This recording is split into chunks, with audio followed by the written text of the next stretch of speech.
sarà di circa 55 minuti, normalmente riporta cielo nuvoloso con pioggia, la temperatura è di 14 gradi centigradi. Vi ringrazio per l'attenzione e vi auguro una buona giornata.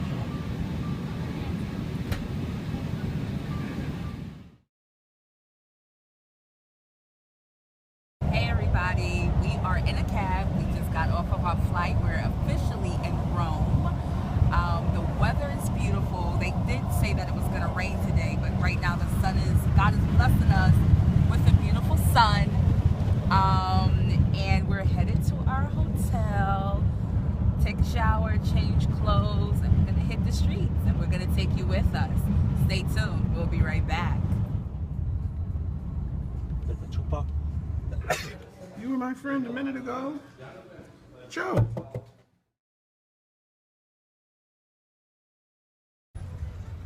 The ink in my pen is life. No erasers, though. Some people scribble across the line. Maybe that's why they go.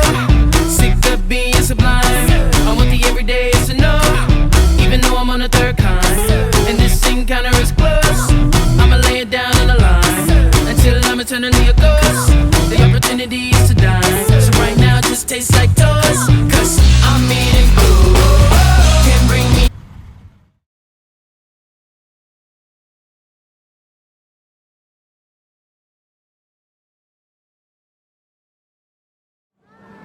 That's ever been written, and I have the good fortune to actually come and experience it.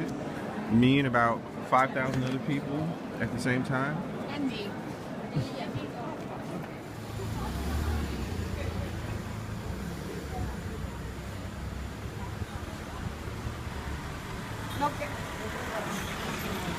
Trevi Fountain, I guess one of the most of these famous overrated fountains that are all over Europe. It's right here in front of us, and to our shock and dismay, it appears to be under some type of renovation, so there's no water, there's no throwing of the coins, none of that. But this is it. I'm sure.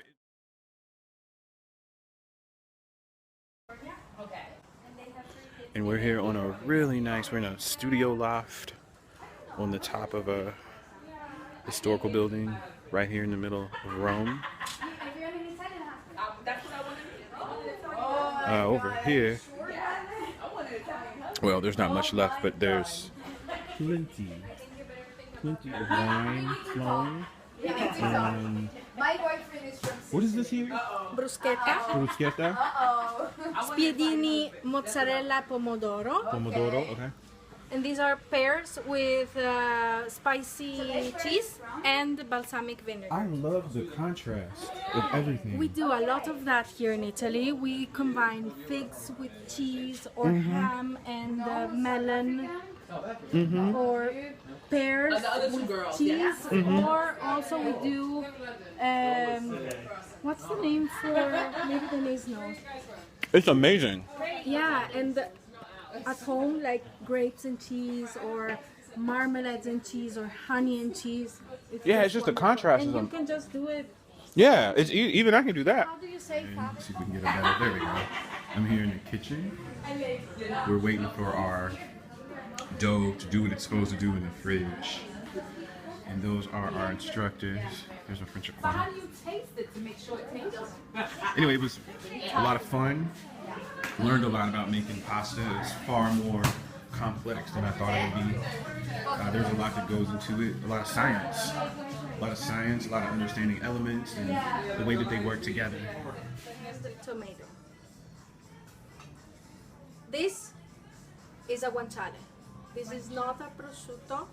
This is not a pancetta. This is not bacon. I was about to say bacon. Likes to say that the matriciana sauce is like a love story between the ingredients. I like to say it's like Tinder. It's a Tinder date. You all know Tinder. No, it's like a Tinder date. Yeah. Okay, because it's a little bit faster than like a love story. I'm a romantic person. I need to turn down the volume. So, I believe it's a better smell. Sorry. Yeah, it's really fatty. Yes, you can smell it. And you can smell it. Yeah, you can just do this. Okay. gravity. Don't worry. Thank you very much.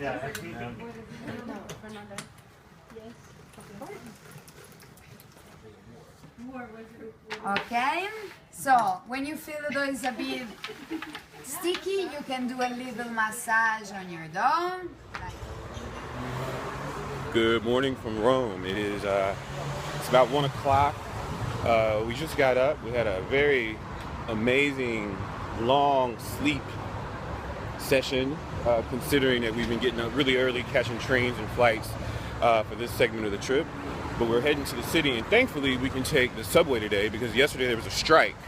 So it's always important to remember when you come to foreign countries, countries outside the U.S., they do a lot of striking, and sometimes it'll close down the public transportation and make it close down airfare. So you need to be a little flexible, a little patient, and understand that things can get kind of complicated sometimes. And in fact, yesterday the taxi situation was a little confusing because certain taxis only go certain places in central Rome, and we were a little bit outside of it.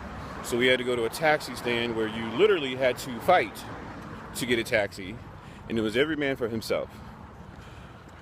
But anyway, it is a beautiful day. I haven't experienced weather this pleasant in quite a while. It reminds me a bit of California, Southern California anyway, where it's just that perfect sort of climate where it's neither hot nor cold. So we're on the way to the subway station, which another sort of funny anecdote is we thought we were near the Manzoni station, but we're really near the Marconi station. And the reason why that's significant is about a 15 euro ride difference. So we went to the wrong one, thinking it was the one we were supposed to be at. So always just try to keep a card at the place that you're at so you always know the address. Another tip. Guide where you can skip the line. I'm not really aware of how much that costs, but that's an option. And then there's another option where you can just get in the line and wait until it's your turn to go in, which I believe she said something about an hour and a half, which is a pretty long wait. Another thing you should know is a lot of the sites here, like the Trevi Fountain and the Coliseum, they're under construction. So, some of our pictures are going to have the gates up and, the construction scaffolding up as well. Yeah, so it even appears that they're doing some type of construction, like she said, on this Coliseum. On this act, like there's another Coliseum, on the Coliseum.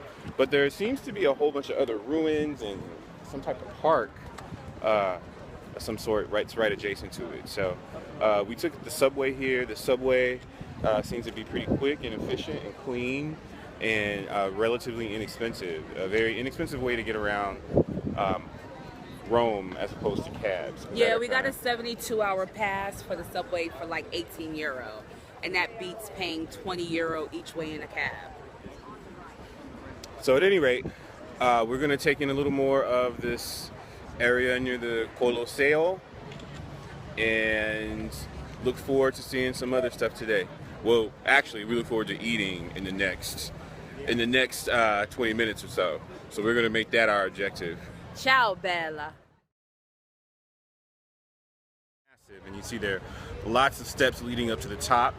There are very specific signs about what you can and can't do here. One of which is that you're not supposed to sit, eat. I think it even said rest or leave rubbish. So I'm assuming that means to leave papers. It's probably the best English translation I was able to get. But anyway, this place is a bustling beehive of tourist activity. Buses for days, people for days, just a whole lot going on. So this is a hugely tourist district here. The Coliseum is a couple of blocks down that way. And I can't quite remember the name of the other ruin site that's adjacent to the Coliseum, but that's right over there as well. So I'm going to try to plan a little more to try to get it all in. But like I said, it's super imposing, and it's sort of a massive edifice that was one of the first things that caught my eye. So I decided I'd walk out here and take a look at it. But it's quite spectacular. The offenders And by offenders, I mean people that choose to sit down. So those people were sitting down, and Mr. Officer Happy over here started blowing the whistle. So watch, he's gonna blow the whistle on those folks in a second. Well, no, he's walking out, but I'm pretty sure if he sees that, oh, they waited for him to turn around when they stood up. But yeah, I'd mentioned before, sitting on this thing is a prohibited activity. So just giving you a heads up.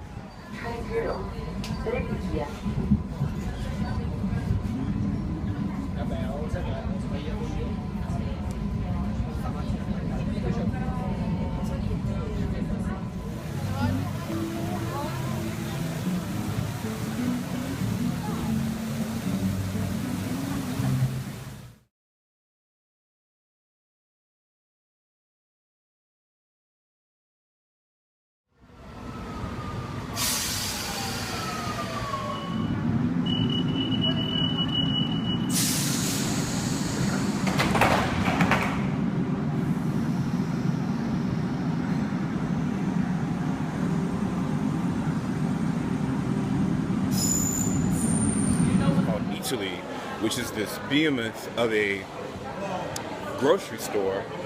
We have them in the U.S., I believe, in New York and Chicago, but we're here right in Rome, right outside of Rome, and we're gonna have a little breakfast here. But it's huge. It smells absolutely outstanding. There's the stench of fresh bread. There's a tinge of fresh fruit smell in the air, and of course espresso. So this all looks very, very promising to me, and it would only be right that I share this with everybody. So as soon as I decide on what it is that I'm gonna eat, I'll share.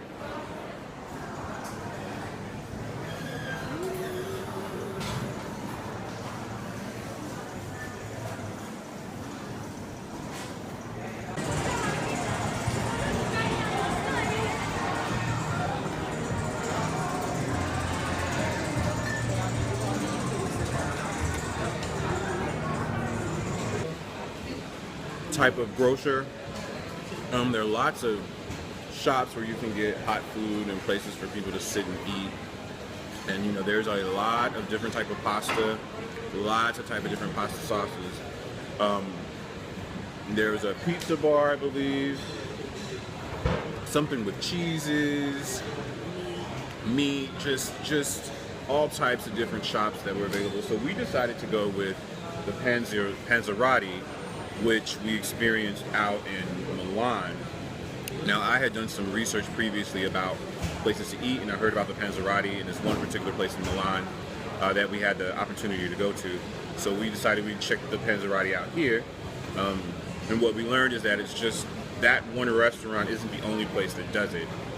So a Panzerotti is what I have here, and as you can see, it's almost like I don't know if anyone's had an empanada, or even,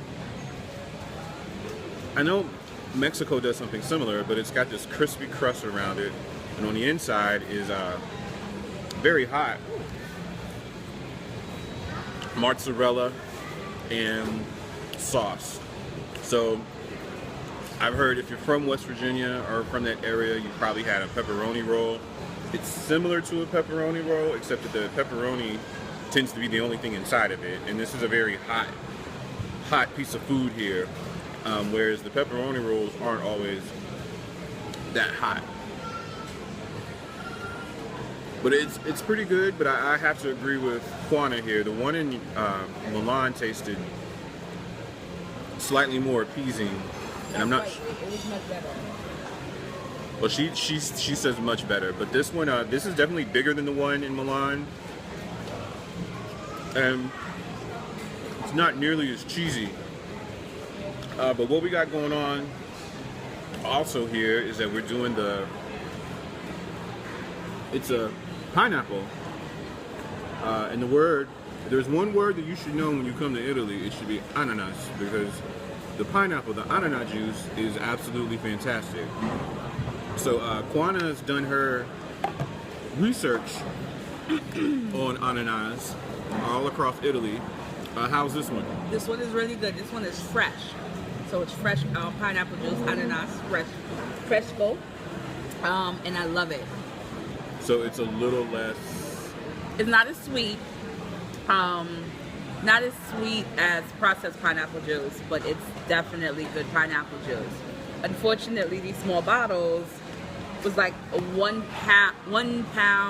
€1.68, which I'm like, wish they had a bigger bottle, and they don't have one here. I was fortunate enough to bump into a Brooklyn native, a young gentleman who's opened up his own restaurant here in Italy.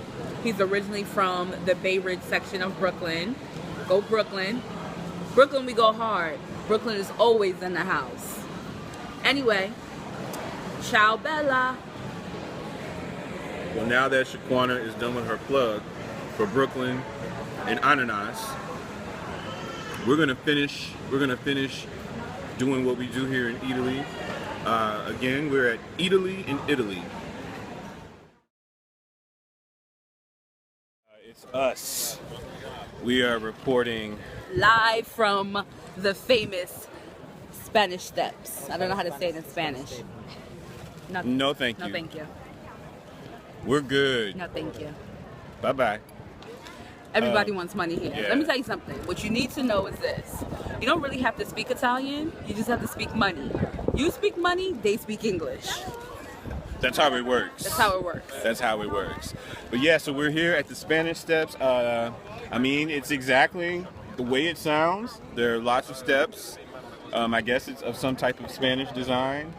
Yeah, it's pretty interesting. I am not really interested in climbing up those steps, so we will take it all in from the bottom. However, let me tell you what I am interested in. So across from the steps, I see some of my favorite people, Chanel, Prada, Dior. And so I'm interested, Montclair, I'm interested in meeting some old friends, saying hello, and maybe bringing a few friends home back with me. Getting reacquainted. So again, GoFundMe. You should contribute to my GoFundMe account so I can shop the way I want to while I'm here in Rome. I'm just saying. Quana, that's pretty ratchet. Or no, we're in Italy, so it's rache. It's rache. Rache.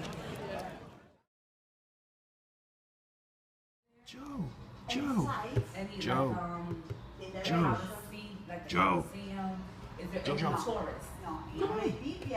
Okay. Joe, we're not going to do this today, are we? I mean, you're kind of embarrassing me, Joe. Joe, you're looking at me. I see you looking at me. She said take. Joe, this isn't right. Come on, Joe. There we go, buddy. There we go. Bring it in, buddy. Bring it in.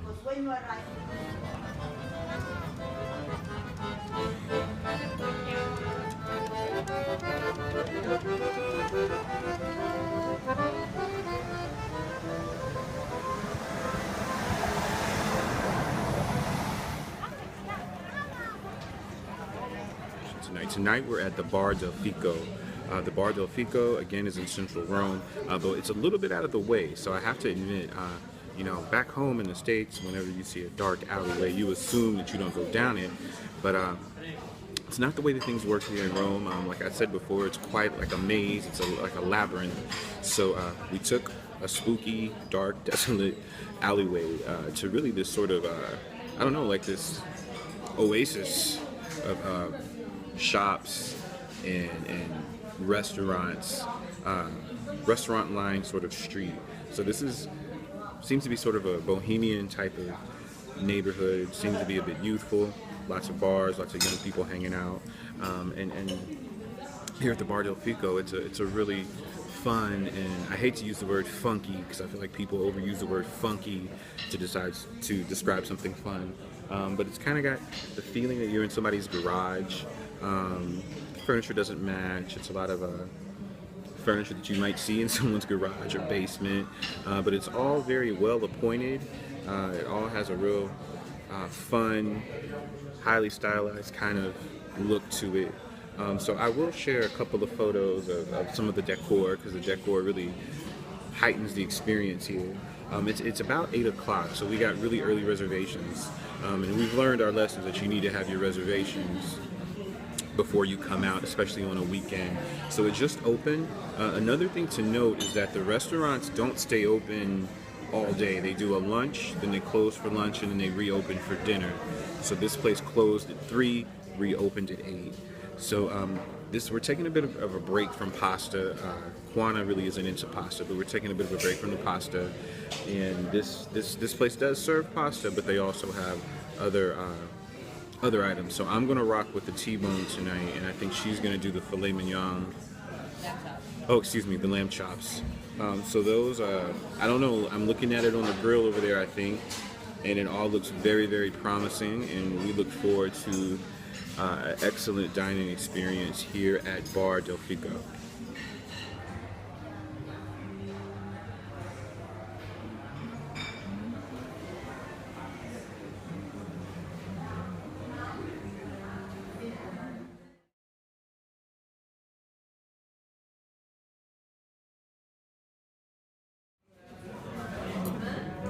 So the food is here, people. This is this beauty here is my T-bone, which is coupled with some fries.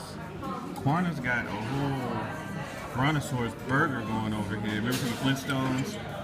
Whenever he would put the rib on the car, and the car would flip over. Well, she's got that going on. And she's got her spritzer that she just become acquainted with. Spritz. And it seems like they're off to a good start with their friendship. Hope it doesn't become an addictive friendship. The dependency one. Oh, look at that face. Look at that face. Look at that face. These are really great lamb chops. Really great lamb chops. Let me put this down and get to business. I'm doing good. Yeah. Any words to describe the lamb chops there? That's a good thing, correct? I'll do it when I finish eating. This is the best I could do. It was massive. It was the biggest cut of any meat I've ever seen served to man. I've been stronger. Strong like bull. Strong like bull. Strong like bull. You're such a fool. And speaking of bulls, we ate. Well, I ate pretty much a baby cow. Yeah, we had a great dinner. I had lamb chops at the restaurant. They were delicious. They were seasoned just right, cooked just right. The only problem was it was too much, but it was great. But you see this bag right here? We got, well, I don't know, maybe you didn't see it. This bag here. Well, maybe not. Here we go. Well, it's got the baby calf and the baby lamb in there, so that's going back to the crib. And right now, I'm about to get into this Snickers gelato.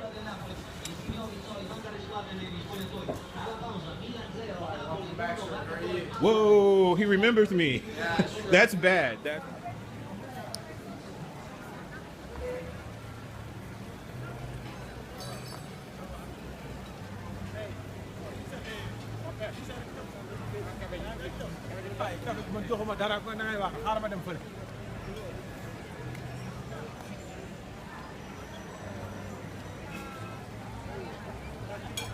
So horrible. And then this guy, what's he selling? No thanks. And this guy likes to sell roses by actually putting them in your hand and then making it seem like he gave it to you, and then he runs after you wanting payment. And these guys are selling the same light up things. And then here it is, it's another knockoff bag. Now if the police show up, these dudes are out. So they're everywhere tonight. So I don't understand their business plan. If they're all selling the same bag. Oh no, they're different bags.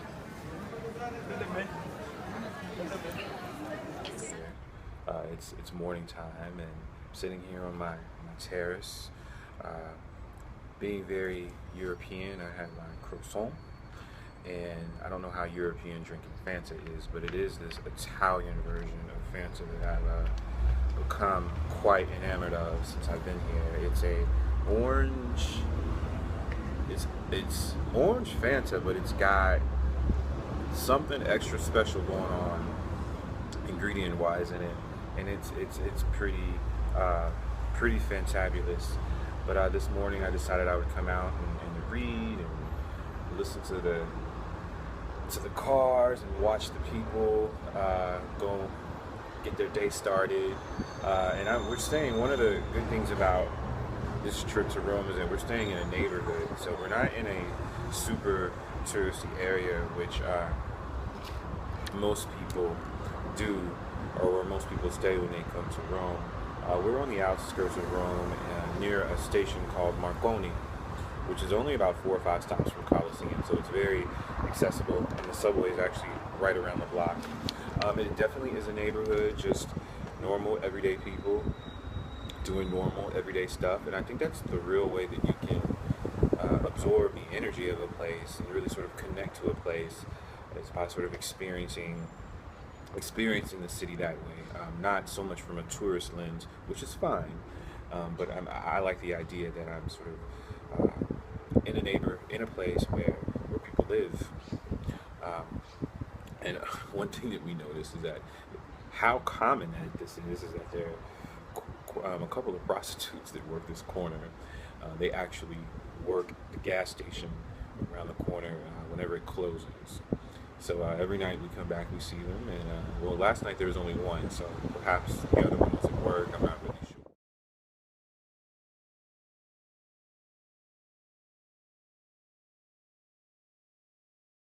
So what's it gonna be, Joe? That's right, man. Bring it on in, buddy.